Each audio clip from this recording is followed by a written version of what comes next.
traffic itu throughout the day, throughout the month akan seperti apa, hanya Tuhan yang tahu gitu kan.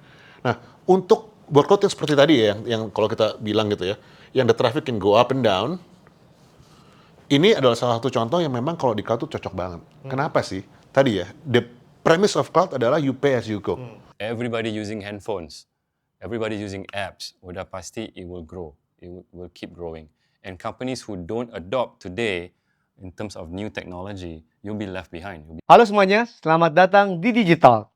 Kan kita pasti pernah dengar nih tentang public cloud, pernah dengar tentang AWS, Azure, Google Cloud, Ali Cloud, Huawei Cloud, Tencent Cloud, apapun itulah. Kita juga sering mendengar tentang kata-kata on-premise, colocation.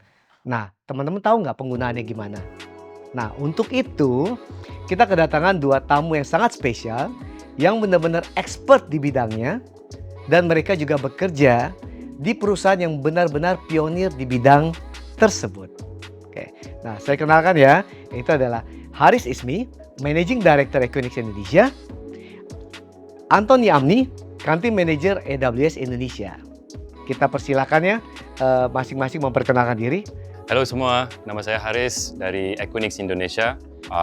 Saya sudah bekerja di Indonesia mungkin hampir 16 tahun sekarang. So it's very interesting.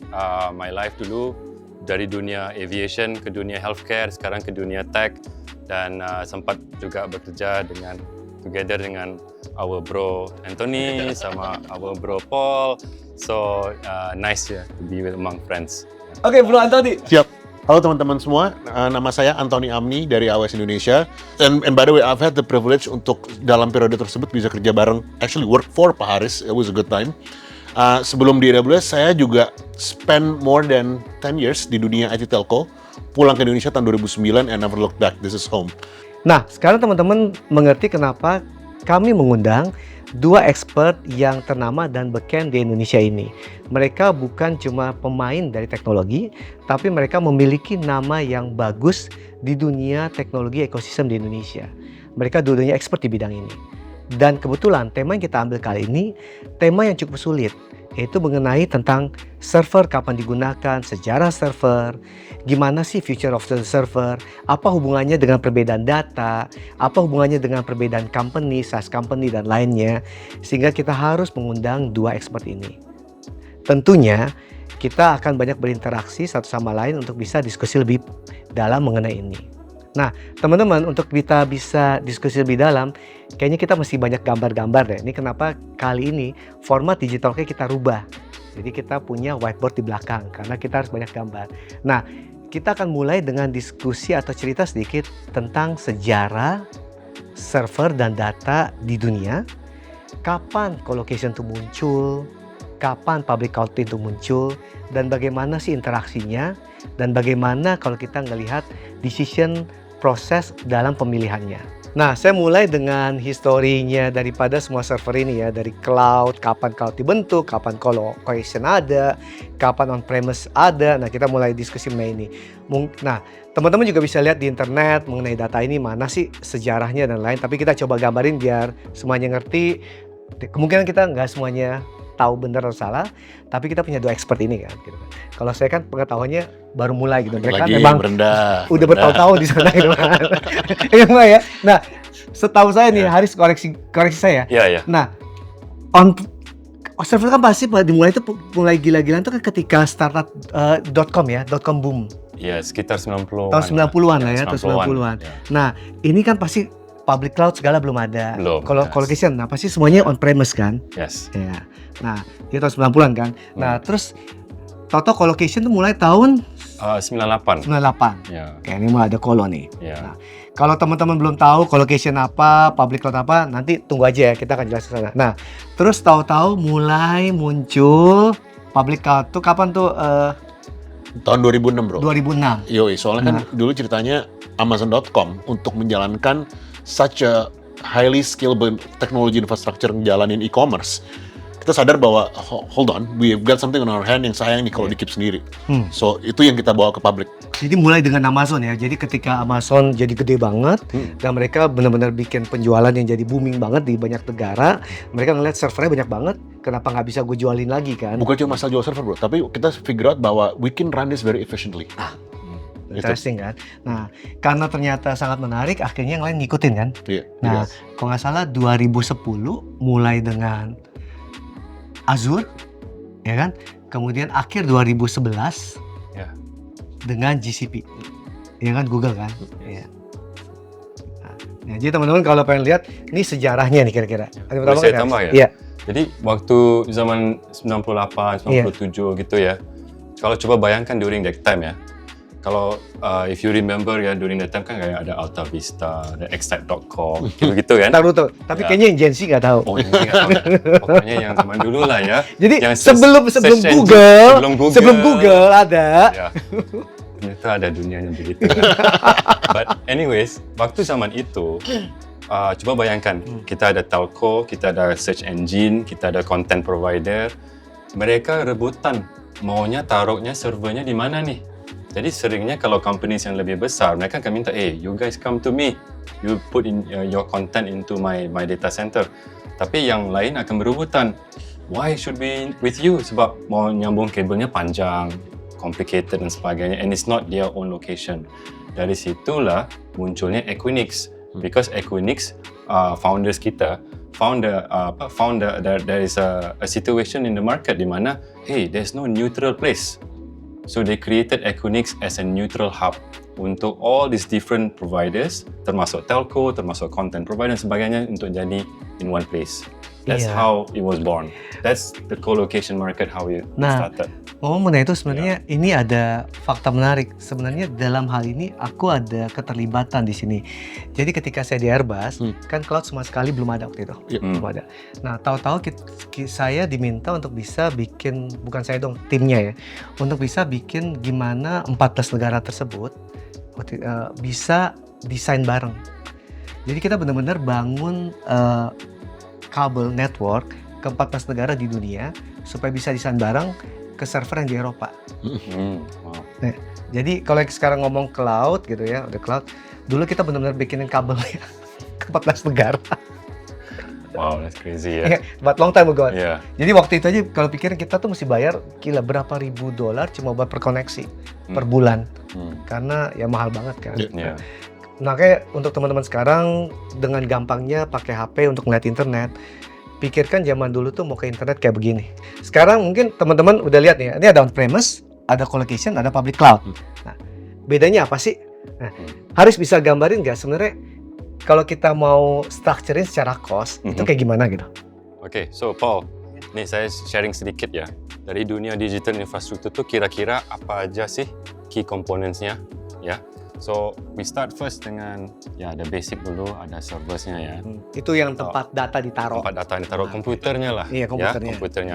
Zaman dulu komputernya tebal, very big ya. Iya, dulu tuh satu rak tuh gede-gede gini. Iya. Iya. Mahal banget lagi. Sekarang it's very thin, tipis sekali sekarang. It's about like a few centimeters thick ya, begitu.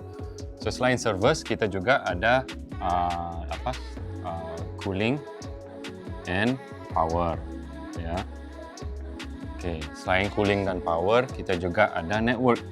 Network ini maksudnya termasuk kabel fiber, internet cable dan sebagainya, dan termasuk all the different types of hardware yang support network untuk support serversnya juga. Dan dia ada key komponennya, we have namanya physical security. Jadi dalam dunia digital infrastruktur itu is very important, kita harus provide the right level of security juga untuk semua customers kita yang pakai our data center dan associated network.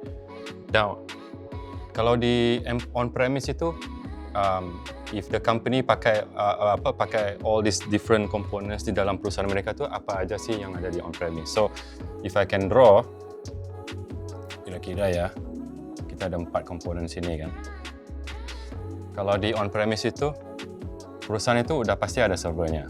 Mereka akan invest di servernya. Perusahaan itu juga pasti harus invest di cooling dan power. Perusahaan itu juga pasti harus ada networknya juga, in order to connect to the internet dan juga connect to their partners dan sebagainya. Dan definitely harus ada physical security. Now, kalau kita ke sini, ke co-location ya, again, kalau saya draw the 4 components, ada apa aja sih di co-location? kalau sebagai perusahaan tersebut yang sama ini, mereka akan pasti tetap akan invest di servers mereka. Ya, this is their own servers. Tapi yang lain ini, dari cooling dan power, dari networknya dan physical security, itu akan disewakan. Dia akan rent to companies like Equinix dan kawan-kawan. Because this is the benefit that they get. So they get lower capex and manage service untuk yang lainnya. Now, kalau di cloud, kita lihat di sini, what does the company invest in? Essentially, everything can be rented sebenarnya. Semuanya bisa disewa. Jadi mereka bisa sewa compute powernya, compute-nya dari untuk serversnya. Mereka bisa, they don't have to worry about cooling and power anymore because that's taken care by the cloud provider. Network juga dari cloud dan juga physical security semuanya cloud providernya yang. So essentially, these are the differences between on-premise, co-location dan public cloud. Mungkin bro. Thank you banget bro. I think this is spot on, right? Tapi mungkin kalau saya juga boleh menarik elaborasi gitu dari public cloud. Ini benar banget bahwa as a customer nggak perlu worry soal any of this karena semua adalah rentable. Nah tetapi kalau saya boleh memvisualisasikan apa sih public cloud, bayangannya aja itu adalah it's like a supermarket, right? Supermarket. Tulisan saya nggak bagus kayak Pak Haris nih, Bro Haris. Supermarket IT yang terletak on the internet, on the cloud. Di sini di supermarket IT ini, everything that you can imagine itu tersedia. Tadi ya, kita ngomongin compute, server dengan berbagai macam tipe itu tersedia. Kita ngomongin data analytics itu semua ada, database ada. Kita ngomongin AI, generative AI ada semua. Siapapun dari seluruh dunia, asalkan mereka punya credit card, itu mereka bisa mengakses and they can start using. Jadi memang beda the advantage-nya adalah semua pembayaran juga pay as you go. Jadi benar-benar kayak bayar listrik. Kalau dipakai bayar misalnya pakai 2 jam 3 detik, bayar 2 jam 3 detik. Mungkin saya bisa tambah ya. Yeah. One thing people don't realize between on-premise, co-location and public cloud, they are all data centers. Correct. Ujung-ujungnya in the background they are all physical infrastructure. Ya. Because we're not used to it kan. Kita pakai HP, kita main game, we go on videos and all that. Without us realizing, at the end of the day, semuanya physical infrastructure. Yeah. Nah, mungkin teman-teman aku mau gambarkan sedikit ya biar teman-teman ngerti tentang perbedaan di mana. Jadi kalau kita pakai internet, semuanya ini ada di belakang yang kita nggak pernah tahu. Semuanya physical. Nah, teman-teman yang kebanyakan software programming atau pemakai software, nggak pernah melihat tentang infrastruktur physical di belakangnya. Ini infrastruktur physical di belakangnya. Jadi benar-benar kata-katanya kan, semuanya itu ada badannya, bukan semuanya itu cuma imajinasi. Jadi semuanya itu harus ada badannya untuk memprosesnya. Nah, kalau saya mau berusaha ngegambarin lebih dalam ya, co-location sama physical cloud dan cost-nya dengan on-premise itu kayak gimana? Nih contoh gini, co-location ini, saya rapin dulu ya tulisan saya tadi ya. Nah, co-location ini kan dia bukan serve cuma one company kan, pasti serve banyak company. Nah, coba kalian pikirkan, kalau saya bikin server buat saya sendiri, dibandingkan Haris ngurusin misalnya server buat 1000 company, cost dia per company lebih murah daripada saya. Nah, ini yang menarik. Jadi yang ini dari tadinya saya bikin sendiri, sini kan saya bikin sendiri kan, saya taruh di co-location, pasti cost ininya per server jadi lebih murah. Nah, beda lagi. Nah, dengan public cloud lebih lagi. Coba, kalau saya beli hard disk misalnya, kasar aja ya, saya beli hard disk ya berapa tera lah, 10 tera gitu. Dibandingkan kalau AWS belinya udah bukan tera lagi, udah apa size-nya ya? Aduh, petanya udah di atas lagi, peta itu udah kayak peta. Udah jutaan daripada terabyte gitu kan. Nah, kalau saya beli satu misalnya 10.000, dia bisa beli satu akhirnya jadi cuma 200 perak. Nah, di sini adalah cost-nya gitu. Kan kebayang kan, public cloud-nya Amazon berapa perusahaan yang connect? Kita bukan ngomong lagi satu perusahaan, ini tadi satu perusahaan, ini ngerti ya size-nya ya. Nah, ini adalah daripada cost optimization daripada size.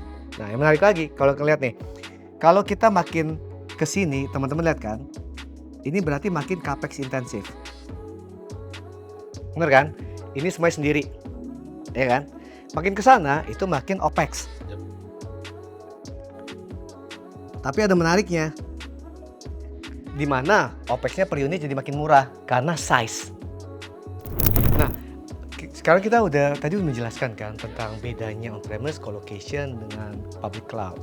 Nah, pasti dari yang nonton nih sekarang udah mengerti kan, internet itu bukan cuma apa yang kita lihat, di belakangnya itu semua ada hardware yang banyak banget. Dan untuk teman-teman ketahui, yang mahal itu sebenarnya ini. Ya, pembuatan konten semuanya itu nggak bekerja tanpa semua hardware ini. Dan teman-teman juga pasti udah pasti pernah dengar tentang GPU, tentang AI, tentang LLM. Kita akan bahas sedikit mengenai itu nanti tentang gimana, kenapa fungsi daripada public cloud itu menjadi penting akibat AI. Nah, tapi sebelumnya saya mau tanya dulu nih ke Haris sama Anthony. Gimana sih interaksinya antara colocation atau on-prem dengan public cloud? Mungkin kalau saya bisa sharing ya, saya start off dengan what is interconnection dulu ya. Kalau bisa bayangkan ya, kalau di dunia digital infrastructure kayak Equinix ini, kita ada lebih dari 270 data center around the world. So imagine let's say one data center di sini, another one di Jakarta, maybe another one in Japan, for example. So dalam ekosistem kita, all these data centers are all connected. Yeah, they're all connected to each other.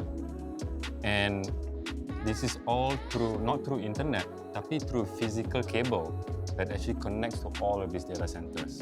Now let's just take one of the data center ya. Kalau kita zoom in into this, siapa aja sih yang connect to this? Who is actually using our infrastructure? So kita ada network service providers. We also have internet service providers. We have telco. We have CDN, content network, content providers. We have enterprises dan macam-macam. Okay, so all of them are connecting to one another. Just if you remember zaman dulunya sebelum 98 ya, everybody is competing to be where, but co-location provider like Equinix, we are a neutral hub, so everybody is there. So mau nyambung physical cable-nya from let's say a telco to an NSP or SP is all within just a few meters of length rather than kilometers or hundreds of kilometers. Karena semua di satu tempat. Semuanya di satu tempat. So kalau bisa bayangkan dalam satu data center kayak colocation provider kayak Equinix itu kita kayak bandaranya. Kayak kalau bisa bayangkan bandara itu kan ada banyak pesawat, ada people moving in and out, sometimes they transit dan sebagainya. So the same thing happens tapi untuk data. So data bukan hanya untuk storing, tapi banyak juga our customers itu untuk transit. They move from one place to the other. Now how does it relate to cloud providers? Cloud providers juga pakai kita. So sebagai AWS for example, AWS is an example whereby they are also our customer. They use Equinix as an edge node untuk connect to internet exchange hubs, untuk connect to different countries around the world. So they leverage our infrastructure all over the world. Bisa bayangkan 270 bandara begitu di-connect untuk to reach their customers. So we are partnering together. They are also customers, but we are also partners that help and support one another. Jadi co-location providers seperti Equinix akan pasti berpartneran dengan cloud service providers juga because we help each other to grow together gitu, and to reach all the end users. Dan mungkin tadi untuk menjawab pertanyaan dari Bro Paul ya, menjawab sebagian bahwa gimana sih caranya kita melihat mana yang jalan di cloud, mana yang jalan di on-prem atau colo gitu ya. There are a lot of factors, cuman mungkin ada beberapa yang saya bisa sambil ceritakan gitu kan. Yang pertama adalah dari kita lihat pemilihan aplikasi nih. Contoh yang gampangnya aja. Kalau aplikasinya itu adalah aplikasi yang consumer facing gitu, kita ngomongin mobile app. Kita bayangin Traveloka, the Grabs of the world gitu kan, dimana kita nggak bisa mempredik nih. Traffic itu throughout the day, throughout the month akan seperti apa, hanya Tuhan yang tahu gitu kan. Nah, untuk workload yang seperti tadi ya, yang kalau kita bilang gitu ya, yang the traffic can go up and down, ini adalah salah satu contoh yang memang kalau di cloud tuh cocok banget. Kenapa sih? Tadi ya, the premise of cloud adalah you pay as you go. Kan? Ketika server atau infrastruktur tadi nyala, akan dibayar. Ketika nggak nyala, ya nggak bayar, satu. Yang kedua, di cloud itu kita mengenal konsep yang namanya auto scaling. Bisa dibayangkan mungkin at any given point of time, satu aplikasi cuma butuh 2 server untuk menjalankan aplikasinya. Ketika dia bursting, contohnya lagi di promo lah ya, promo Traveloka Travel gitu. Ini akan bisa dengan otomatis menambah sendiri. Dan ketika nanti traffic turun, dia mati sendiri. So it's automatically elastic. Nah kalau udah seperti ini, kalau harus jalan misalnya di on-premise, bisa kebayangkan, kita harus beli server untuk peak period. So you're leaving money on the table. Iya. Gitu. Nah, itu kalau kita punya perusahaan kayak begini semuanya bikin semua sendiri di on premise, berarti kita harus bikinnya sampai paling peak dong. Nah, soalnya kalau kita bikinnya misalnya di sini ya, pas di sini kayak mati lampu, di sini kayak mati lampu nggak jalan. Jadi server, software langsung nggak jalan. Nah, jadi mau nggak mau kan kita harus bikin paling tinggi kan, paling tinggi kebutuhannya. Nah, cuma sayang begitu bikin paling tinggi, ketika ini paling rendah, berarti kamu nggak kepake. Nah, jadi kita bangun volume yang nggak bisa kita pakai. Nah, itulah kenapa pentingnya tentang on-premise dan cloud itu gimana kita bisa menggunakannya gitu. Tapi juga gini kan, we are a proponent of hybrid, Iya. gitu kan. Kita juga bilang bahwa memang ada workload yang cocok di on-premise gitu kan. Iya. Dan penggabungan antara colo atau on-prem dengan cloud itu sekarang juga cukup normal. Iya. Contoh seperti tadi ya, kita ada satu case tadi di telco nih bro, di Indonesia, bahwa mereka punya middleware gitu kan, yang sudah memang legacy berjalan di on-premise. Ketika berjalan di on-premise-nya, base capacity-nya ya udah yang ada di DC mereka atau colo. Ketika mereka burstingnya ke AWS. And it runs seamlessly. Oke. Karena di zaman sekarang, namanya interkoneksi antara on-prem dengan cloud, it's normal. Teknologi sekarang sudah open source gitu kan, and it's doable. Nyambung to what you were saying about bursting ya. Kalau di salah satu data centernya di Equinix itu, kita juga ada namanya cloud on-ramp, di mana customers can connect to AWS as an example, as and when they need, without incurring too much cost in terms of the telco fees of connecting directly to your cloud.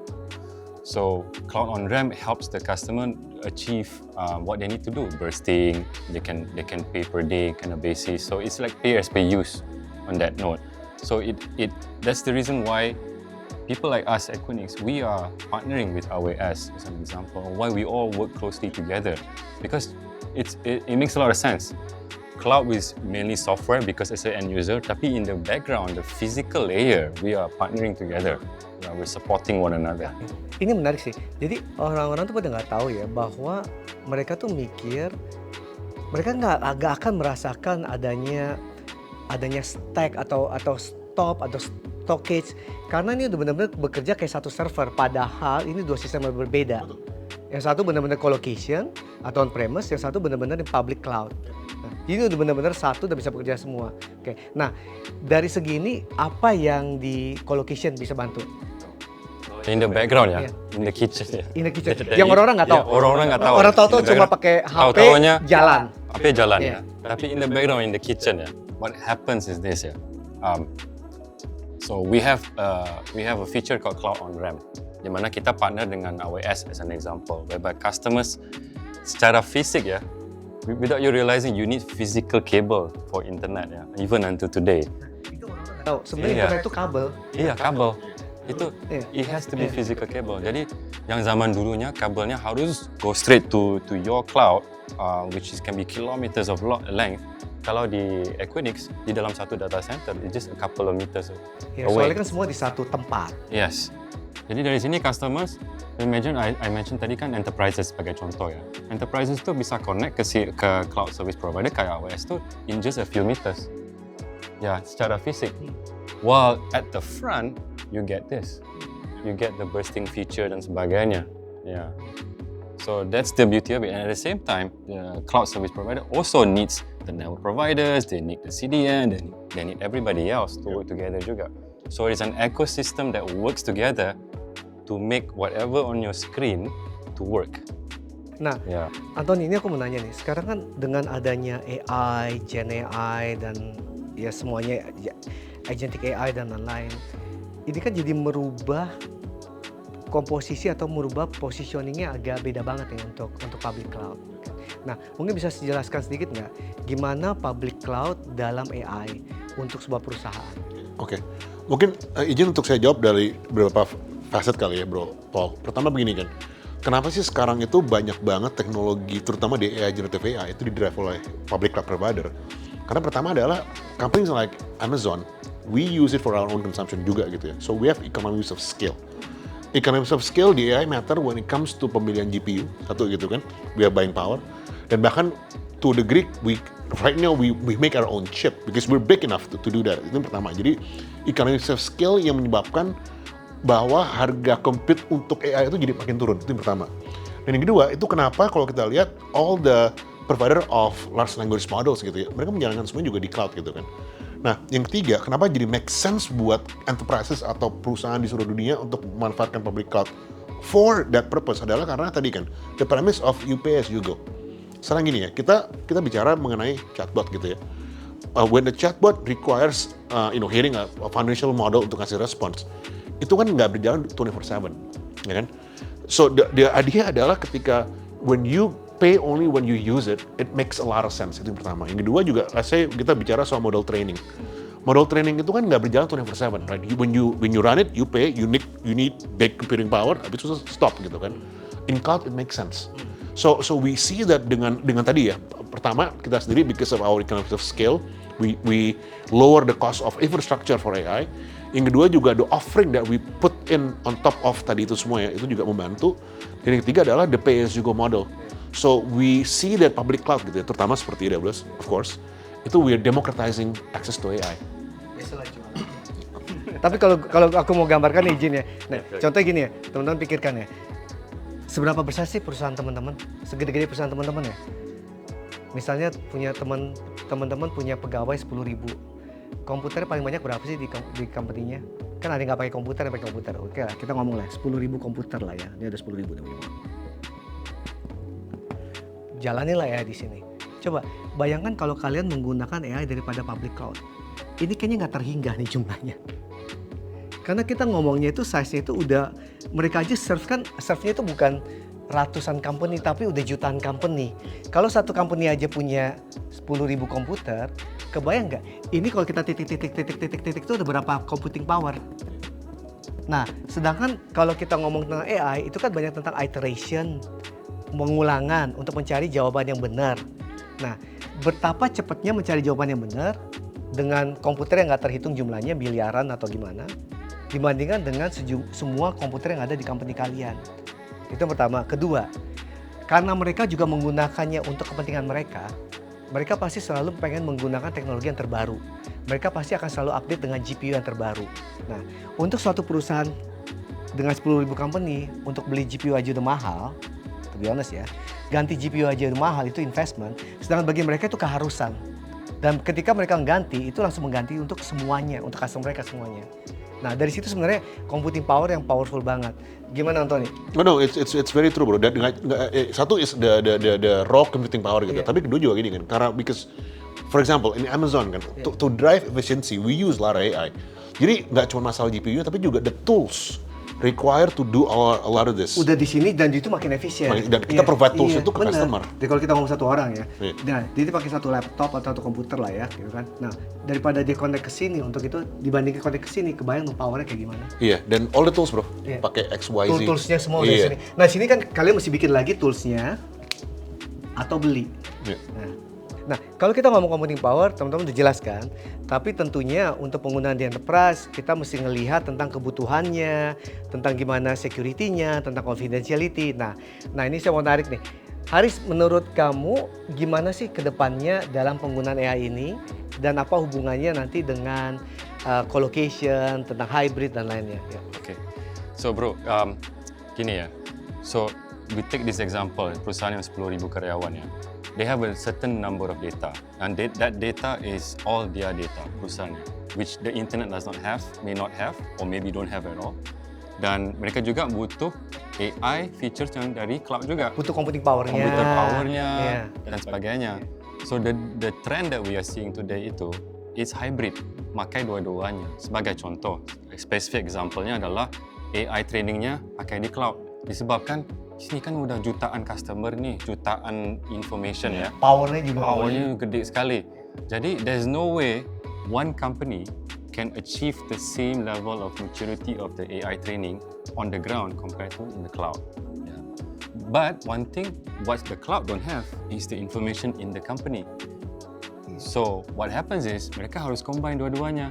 Mereka trainingnya di sini, ya, tapi inference-nya di sini, di mana mereka retrain again untuk data-data perusahaan tersebut. That's how the LLM and the chatbot works for the specific company. Bisa juga gini Haris, bisa juga ini adalah sebenarnya confidentiality, gimana mereka tuh nggak mau data ini dipakai di cloud, public cloud kan. Jadi computing power-nya pakai di sini, tapi kemudian processing-nya dipakai di sini. Jadi processing datanya. Tergantung industrinya. Kalau kayak di Indonesia kan, like industri perbankan dan sebagainya kan ada regulasinya dan butuh data residency. Jadi datanya tetap di sini. Tapi mereka pakai the power of the cloud dari segi AI dan sebagainya untuk membantu improve how they can mengolahkan data di sini, bikin dashboard dan semacam-macam. So the trend is hybrid sebenarnya. Dan in fact, to your point earlier, di mana kan kita ada on-premise, ada co-location, ada cloud-nya. In fact, the trend that we're seeing, on-premise itu udah makin berkurang nih. Lebihnya ke co-location sama cloud sebenarnya. Because it's getting more and more expensive untuk maintain your own on-premise infrastruktur. Ya kan tadi kita juga ngomong tentang size-nya kan. Correct. Mau kalian sebesar apapun di on-premise itu, cost-nya kalian tanggung sendiri. Correct. Iya. Jadi kalau dengan co-location plus the cloud, the hybrid model really works because itu juga allows flexibility. So coba bayangkan kalau going forward when new technologies come, new GPUs come, the cloud provider will handle that, and at the same time, with the interconnection capabilities of co-location provider kayak Equinix, we can help connect to even more partners and players and people in the ecosystem. Tapi memang benar gini sih bro, bahwa the AI revolution would not be possible tanpa co-location provider seperti Equinix. Karena data center atau co-location is the jalan tolnya kan, is the backbone. Jadi without that, none of this is gonna happen. Oke, nah teman-teman udah dengerin kan pembicaraan menarik ini. Nah saya pengen sambungannya ke sini nih. Nah menurut bro-bro expert ini nih, kedepannya future itu akan kayak gimana sih? Mungkin saya mulai dulu dengan Haris ya. Haris, co-location tuh seperti apa sih future? Tadi kan bilang lagi growth-nya tinggi banget. Itu kayak gimana sih? Gitu? Kalau kita lihat data ya, co-location market sekarang ini is growing roughly around 16% CAGR ya, over the next number of years ya. Coba bisnis mana yang CAGR-nya 16%? Ya, 16% itu tinggi sekali. So, although co-location secara overall volume marketnya masih kecil compared to let's say the rest of the cloud market dan sebagainya, but the growth is tremendous. It's growing really fast. Jadi the trend is about no longer having your own data center, tapi you share that load of that headache of managing your own data at a co-location provider and the cloud provider. That can help you grow, can scale. Jadi the future is about having a flexible enough architecture that you can adopt new technology, experiment with new things without the headache of having just on your own. Coba bayangkan kalau you on your own. Udahlah, you have to buy new GPUs, you have to upgrade your power, you have to upgrade your cooling. There's just so many things you need to consider. Itu belum aja kalau let's say something happen, kebakaran, whatever, you know. Saya pernah ada kasus. Yeah. Ada orang lupa kunci. See, as an example, something as simple as that. Kalau co-location provider like Equinix, we have like 7 layers of security. So, Nggak perlu kunci fisikal lagi. nggak usah. And it's you know, we're in a business whereby we want to create trust to our customers. And as per what you mentioned awal tadi, co-location provider kayak Equinix itu dalam satu gedung tuh bisa sampai ratusan customer, malah sampai ribuan juga, depending on the size. And trust is important. So we have an SLA of 5 nines. You know, we provide all the necessary certification dan sebagainya. Now going back to what the future might look like, you know, you look at the digital economy of Indonesia sekarang. Digital economy of Indonesia sekarang is predicted to be around 360 billion in a few years' time. It's huge. Our e-commerce market is about $120 billion right now, which is the second largest or the largest in Southeast Asia. Moving forward, with everybody using handphones, everybody using apps, udah pasti it will grow. It will keep growing. And companies who don't adopt today in terms of new technology, you'll be left behind. So, Bro Paul, saya mau share sedikit nih tentang the future-nya gimana sih. So, if you look at the market size ya, dari segi digital economy di Indonesia ya, depending on the reports that you see, it's between 90 billion to about 130 billion digital economy size that's projected by this year. And kalau you look at e-commerce size, is between 65 to about 120 billion as well by the end of this year. So what that means is that Indonesia is the biggest digital economy in Southeast Asia. It is also the biggest e-commerce market in Southeast Asia, and we will continue to be that way. You can see the trend. Everybody's buying online now. You ask anyone in Jakarta today, I'm sure in other places juga di luar Jakarta ya, berapa orang sih yang beli barang sekarang yang pakai physical? They still go to the mall, but it's for different purpose. People go to the mall just to window shop and see what you want, and after that, beli online. It's a very normal trend nowadays. You see that way, and it will continue to be that way. And it's not just Indonesia. We are seeing this in other countries juga. We see pockets in many other countries, especially emerging markets, yang growing towards that trend. So, relating back to the infrastructure di sini, we see that on-premise itu udah declining because it's becoming too expensive. And also the source of data.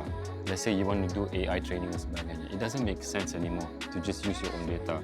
You have to combine apa yang ada di cloud dan juga combine the features of co-location provider like Equinix in order to help you have the best cost benefit for your future. Yeah, and it allows you flexibility juga. So when new GPUs comes out, you don't have to have the headache of buying your own GPUs all the time. You can also expensive. And on top of that, you can now use Cloud On-Ramp from Equinix in order to connect to the cloud providers anyways. So it makes it easier. And then also you can leverage interconnection within Equinix to connect to other countries juga. Nah, kalau dari Bro Antoni gimana nih the future-nya dari Bro Antoni? Mungkin let me start with this ya. Kita ngomong soal Indonesia kan. I think we have to be cognizant with the fact that global competition is really on our shore.